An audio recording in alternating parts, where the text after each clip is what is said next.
So by the way, I want to introduce myself first. So my name is Jane Marbel T. Ayag, BSc Structural from University of Mindanao. So for today's video po, nandito po ako ngayon para sa aking poem about nature. So the title of my poem is Love in Nature.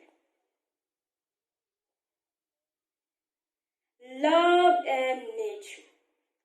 The wind blows softly. Birds song melodiously. Rhythmic and mountains. The wind touched my ears.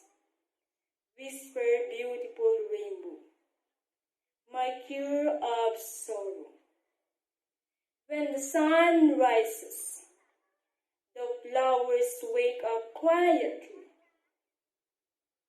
Sign from their sweet sleep. The birds feel free, highly soon up to the sky, singing and dancing. Beauty green of trees, protect the sweet waterfall. Jump into white rocks, beautiful sunset. Spot the orange caramel, smiling say goodbye.